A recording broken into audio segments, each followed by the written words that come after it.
Welcome to my YouTube channel, PFGMRX. I am your host, Roy Pickett. I will be providing you with my insights and opinions about the choices and decisions that general managers face and make throughout the year.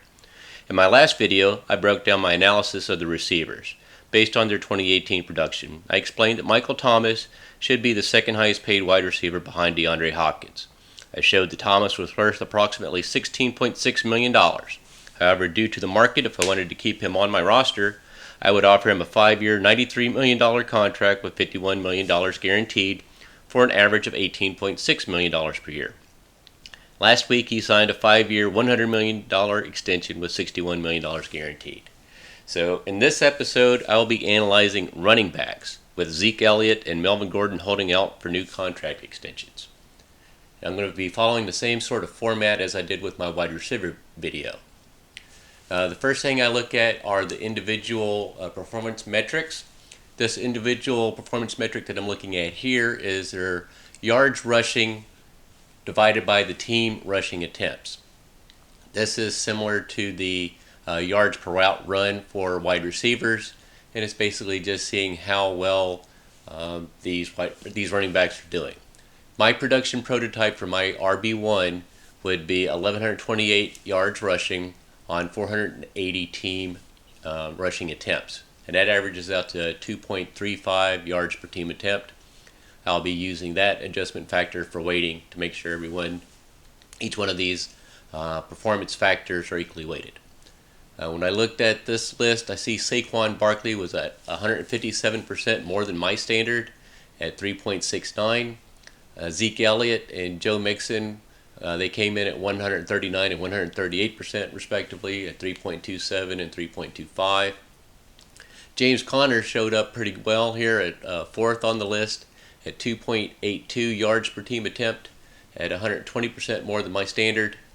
Todd Gurley came in fifth at 2.73. David Johnson sixth at 2.65. Christian McCaffrey and Philip Lindsay tied for seventh at 2.64 yards per team attempt, and that was still 112% more than what I'm looking for in my running back. Interesting to note on this list is Chris Carson coming down here at 17th with only 2.16 yards per team attempt, and that's because Seattle ran the ball 534 times, leading the league. So this is an interesting way of looking at things because, like, James Conner ranked fourth, and the Steelers were the highest passing team, and Carson ranked 17th, and because Seattle ran the ball so often. So when they do run the ball, who's the guy that's getting it, and how much is he doing for his team? Again, been getting some feedback on my videos. Somebody told me I should throw a picture in every now and then. I'm not trying to steal anybody's work. These are not my photos. Just wanted to break up the monotony of all these charts. And here we have Zeke Elliott, Melvin Gordon basically holding out looking for new contracts. Okay, so back to the stats. My next individual performance metric I'm using is how many yards did these guys rush for compared to the guy that I want at 1,128 yards. Can you get enough prerequisite yards on the ground to make the defenses respect the running game? You may have a high yards per carry. You may be getting 7 yards every time somebody hands you the ball, but if I only do that 5 times a year, it doesn't really matter. So here's Zeke Elliott. He led the league in rushing, and he was 127% more than what I need. Barkley, Gurley, Mixon, and Carson also exceeded my expectations. Melvin Gordon, he was at 78% with only where is he at? Down at the bottom. 885 yards rushing. Like I said, I won over 1,000 yards out of my running back. And he tied Melvin Kamara down there at 17th and 18th. James Conner was at 86% what I'm looking for. And like I said, he was on the Steelers, and Big Ben was throwing the ball around the yard a lot. Sad to see that there were only 9 players who had more than 1,000 yards rushing in the NFL in 2018. There's James Conner and Joe Mixon. So here we have another individual performance where basically I'm looking at what these guys are doing and comparing it to my ideal running back. I'm looking at their yards per carry and then dividing that by what I would like at 4.7 yards per carry. And 18 players exceeded my expectations, which I found to be, very interesting.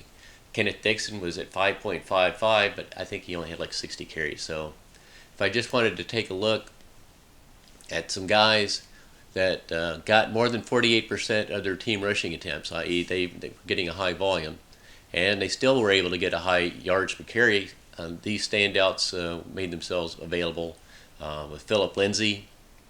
He was at 5.4 yards per carry. McCaffrey and Barkley were over 5. Mixon at 4.93. Todd Gurley at 4.89. Coleman at 4.79. Elliott down there at 4.72. And Marlon Mack for my Colts at 4.66. My prototype there at 4.7. I see 18 guys that are above him. But like I said, there were some guys that didn't get that big of a share of running the ball. Here's a couple of guys in the AFC South, Marlon Mack and Derrick Henry, taking on the defenders for the Jaguars and the Texans. So the whole AFC South depicted here. All right, here we go. The next individual performance standard. I'm looking to get a running back that can score me 9 touchdowns, because scoring touchdowns matter if you want to win games. There were 6 players who exceeded my expectations, or I met them at least. Todd Gurley was a scoring machine with 17 touchdowns. That's over 189% of what I'm looking for. Derrick Henry and James Conner surprised me. They had 12 touchdowns, which is 133% more than what I'm looking for. And it's interesting to note that there was 13 running backs who had at least 8 touchdowns, and 23 running backs had at least 6. Here we have Sony Michel and Jordan Howard in his new Eagles gear. They could be some fantasy sleepers because you don't hear their names that often, but they do put some numbers in the stat sheet for you. Okay, so now what else do I want my running back to do? I'd like for them to rush for first downs, keep the chains moving. My prototype has 60 first downs throughout the season, and there were only 4 players who met my expectation.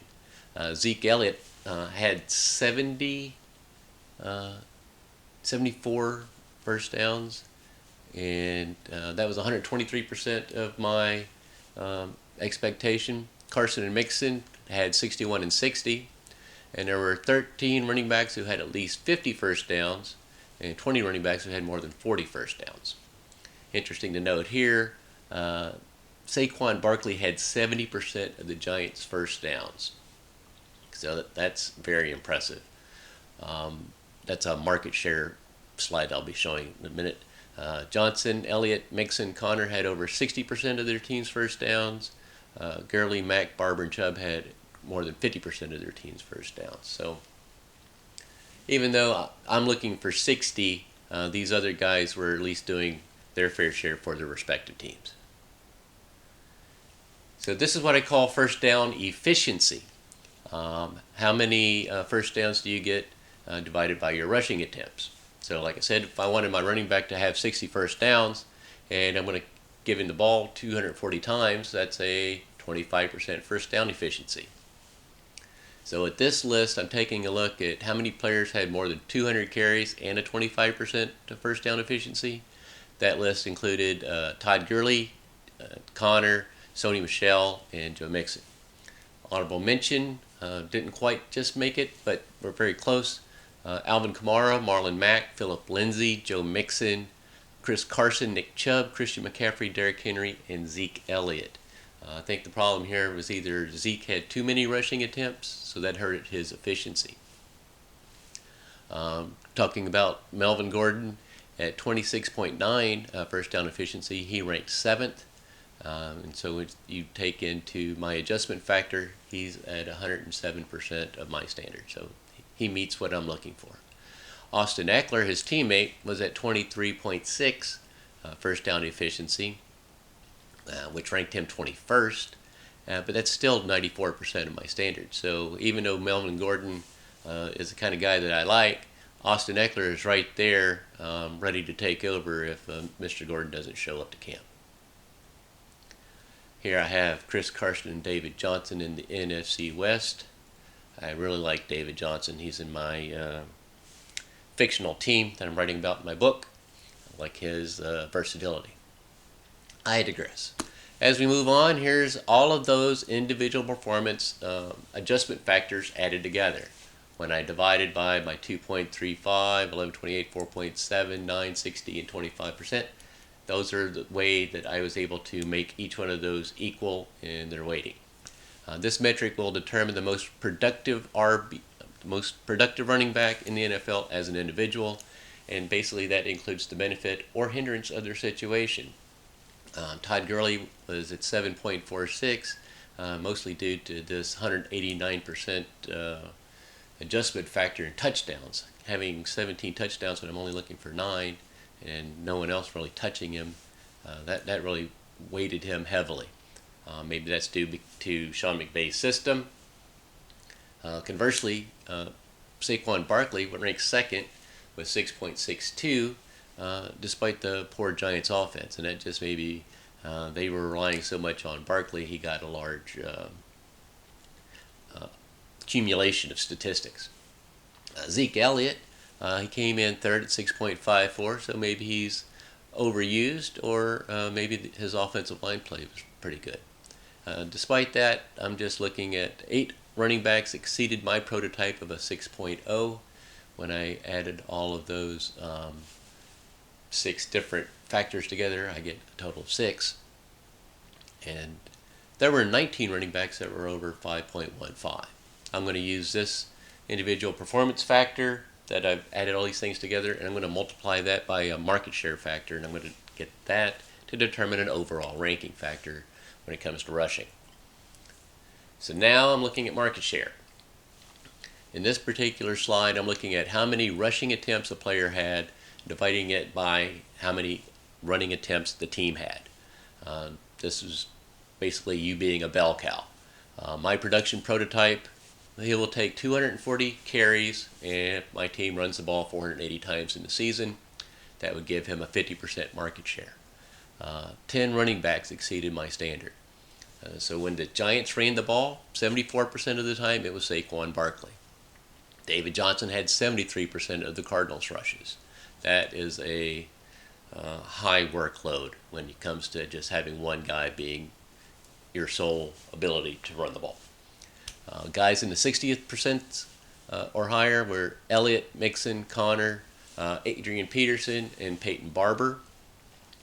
Those that were over 50% were Gurley, Howard, and McCaffrey. Just about where I'd like them to be at 45%. Lindsey, Mack, Coleman, Henry, Hunt, Chubb, Hyde, and Carson. And here's Melvin Gordon, tied for 19th place at 44% of the market share of running the ball. Again, I think Zeke Eckler is more than happy to take some more market share from him. There's a picture of Tevin Coleman and Peyton Barber. I have them on these lists as I'm going through market shares, and I think they are very undervalued and underrated. Most people wouldn't know what numbers they are, so here's a picture of them just so you know. 26 is Tevin Coleman, 25 is Peyton Barber. Moving on, here we go. The market share of rushing first downs. Like I said, I want to get a running back that runs for 60 first downs. I would like for my football team to have at least 120 rushing first downs. So again, my running back number 1 would have a 50% market share. 9 running backs exceeded this standard. Saquon Barkley had 50 first downs, and that was 70% of the Giants' 71 total first downs. So the Giants didn't get first downs unless Saquon was doing it for them. Zeke Elliott had a league-leading 74 first downs, but that was only 65% of the Cowboys because they had 113 team first downs. So even though he had 24 more first downs than Barkley, he was 5% below Barkley in terms of market share. Joe Mixon, he had 60 first downs, and that was 65% of the Bengals' 92 first downs. So again, he ties Elliott even though he was 14 behind him. Todd Gurley, he had 70 first downs, but that was only 52% of that high-flying McVay offense with 134 total first downs rushing. So Other running backs with low market share due to the team's high success rate. Carson, he was at 46% of the Seahawks, 133 rushing first downs. Alvin Kamara was at 43% of the team's 134. Sony Michel was only at 41% because the Patriots had 131 rushing first downs. So it is possible to get up to 120 first downs because the Seahawks, the Saints, and the Patriots all exceeded that. Here we have Melvin Gordon ranking 13th with a 47% of the market share of the Chargers' 100 total first downs. Here we got a picture of Philip Lindsay and Aaron Jones. I put this picture just to make sure I could spell Lindsay's name right. Here we go on the market shares of the team. Rushing touchdowns versus the team touchdowns. This is a little bit precarious because we're talking about a small sample size, especially when you talk about David Johnson having 7 touchdowns and Arizona only having 9. It's pretty sad. My production prototype would be a running back having 9 rushing touchdowns out of the team's 18 rushing touchdowns. Again, I'm looking for that 50% market share out of my RB1. 19 running backs exceeded my standard. Barkley had 11 touchdowns, and that was 85% of the Giants' 13 total. Derrick Henry had 12 touchdowns, and that was 80% of the Titans' only 15 total. James Conner had 12 touchdowns. That was 75% market share of the Steelers' 16. Todd Gurley, he had 17 touchdowns, and it was 74% of the Rams' 23. Melvin Gordon ranked 10th. He had 63% of market share of the Chargers' 16 rushing touchdowns. And Alvin Kamara, even though he had 14 touchdowns, it was only 54% of the market share because the Saints had 26 rushing touchdowns. Another market share is how your rushing yards divided by your team's rushing yards. My production prototype, running back gets 1,128 yards in the season. My team would have about 2,208. That's about a 51% market share. 14 running backs met or exceeded my standard. Saquon Barkley, I said, his 1,307 yards, that was 79% of the Giants' total rushing yards. Zeke Elliott and David Johnson exceeded 70% of the market share. James Conner and Joe Mixon were over 67%. Adrian Peterson was at 59%, even though he had over 1,000 yards. Todd Gurley was at 56%, having over 1,200 yards. Lindsay was at 54%, Henry at 52%, McCaffrey and Coleman at 51%, and Carson at 45% market share with his 1,159. And Melvin Gordon ranked 17th with only 47% market share. So I'm going to take all of those market shares and add them together. Basically, for my RB1, there's 4 different market shares that I was looking at. I wanted him to have about 50% of each one of those. So 50% times 4 is 2. I got 12 running backs who exceeded my prototype standard. Saquon Barkley was at 74%, 70%, 85%, and 79% in those 4 categories. You add those up and he's 3.08. So he's a whole lot better than what I'm looking for, and what I would settle for. David Johnson's at 2.88, Connor 2.68, Mixon at 2.62, Elliott at 2.54, Gurley at 2.38, and Henry at 2.28. Adrian Peterson, Marlon Mack, Barber, Howard, Chubb also exceeded my prototype. Melvin Gordon just met my prototype standard. Lindsay, Carson, and McCaffrey were just under at 1.91, or greater than 1.91, but under my 2. And I'm going to take this market share factor and multiply it by the individual performance adjusted factors that I had added earlier. This is a great picture. Adrian Peterson is probably the only running back that I would have taken in the first round since I've been following the draft in 2002.